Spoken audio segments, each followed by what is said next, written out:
across to pictures that we are getting from Tel Aviv. This is the French President Emmanuel Macron, who's arriving in Tel Aviv. Do remember that 30 French nationals were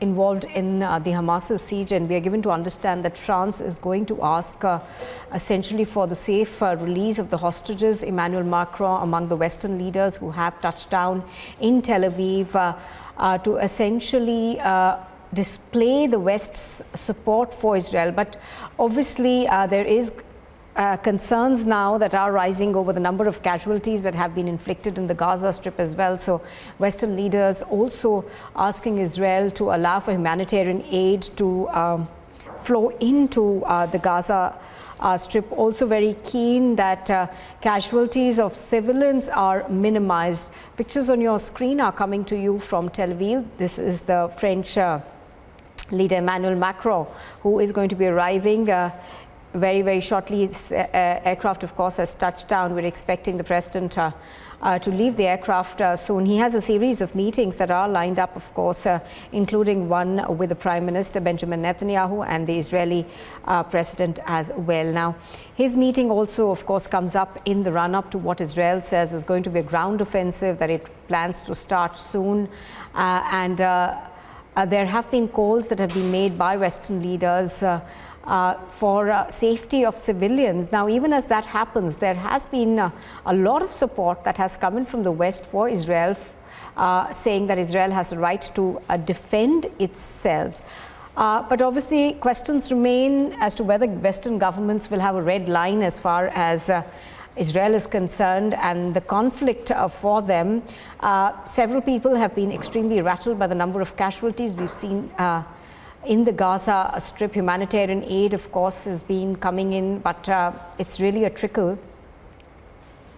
Pictures on your screen right now are of the French president who has now arrived in Tel Aviv. We're just awaiting for him to deboard his plane and then carry on his series of meetings.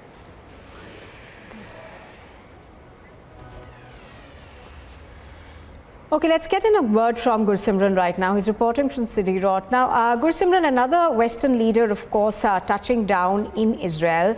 Now, for the Western leaders, even as they express their support for Israel in, what they say is a right to defend itself, is there perhaps now a red line that is now becoming more clear now?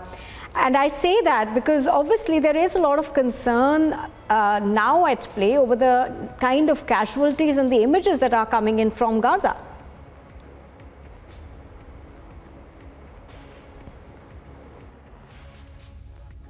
See, the civilian casualties that are taking place in Gaza has concerned the world leaders, and it is evident from the statement that has come from the US President Joe Biden last night. He said that once the hostages are released, then there will be talks on the ceasefire. Clearly, it means that the world powers are trying to bring a peace or a deal between the Hamas side and the Israel side so that there is no further escalation. Because we have already seen that more than 5,000 lives have been lost, and as we speak, 400 terror targets of the Hamas were hit by the Israel Defense Forces in the past 24 hours. That also include the top commanders in Jabalia, Al-Fukran and other regions. It also means that there must be some of the civilian casualties that must have taken place, because if we speak of the last 24 hours prior to this, the count of the civilian killings that was released by the Health Ministry of Palestine, it was somewhere 485 as per their data. So going by the numbers and the casualties that the Gaza side is facing, no doubt that there has been loss of lives on the Israel side as well,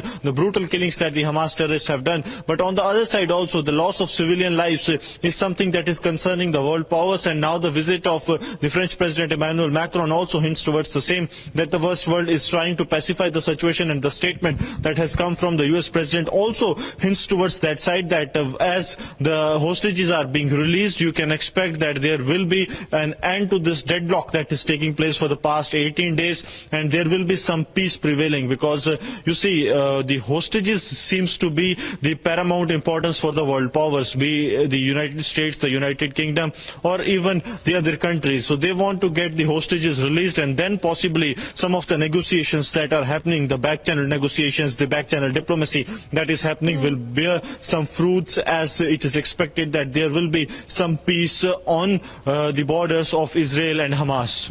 Now, Gursimran, as we are pointing at this point in time towards the fact that the West also is concerned about the increasing number of casualties, we are also given to understand that President Biden in his message to Israel last week had said that don't be blinded by anger as we were in the aftermath of 9/11. Is that, perhaps a similar message that we are expecting to be delivered from the French President Emmanuel Macron as he, has his series of meetings with the Israeli leadership?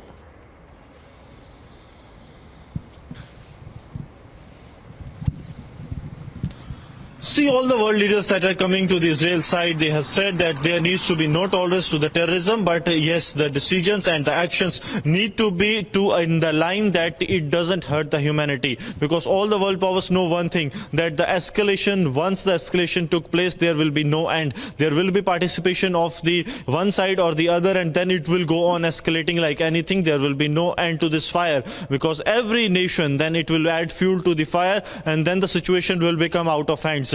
At the present situation, the hostages are the bargaining points for the Hamas terrorists, and also that can be settled somewhere by the world powers. We can expect the France also to go on the similar lines, because America war, when it says that don't do what we have done post 9/11, then it also means that they have learned the lessons from what they have done, and they don't want that mistake to be repeated what they have done in the Afghanistan.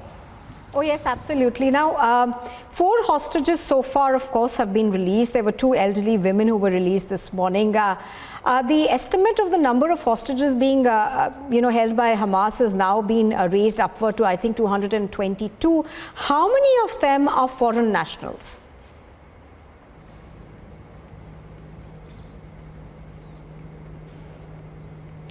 See, as per the data that has been released by the State of Israel, the government press office, it reads that 55 foreign nationals are still missing. But they say that the identification and the more details are awaited. So they are not saying that all 55 have been held hostage by the Hamas side. But what they say is that out of 220 now, because 2 have been released yesterday late night, out of 220, 55, what it seems primarily, that are the foreign nationals from the different countries. 244 foreign nationals have been killed in this attack by the Hamas terrorists that has been confirmed by the Israel state agencies to the authorities, and after which now the identification process is underway.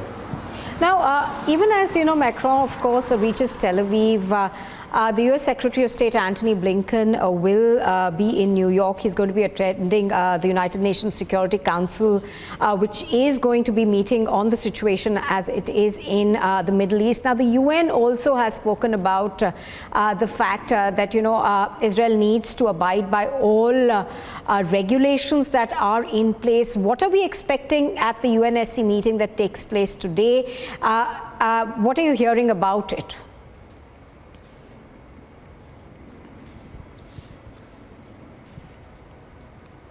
See, this is a very key meeting that is going to take place, as it will discuss the situation that is emerging in the Middle East, and especially the situation between the Gaza Strip and the Israel side. Because what it seems for now, that the West world is in favor of the Israel against the Hamas terrorists, but they don't want further escalation. The loss of life that has taken place in Israel and in Gaza is condemned by the Western world, and they say that this kind of escalation needs to be stopped. Right. That certainly means that with full support to Israel against the terrorism, they are also saying that there needs to be a slowdown in the escalation.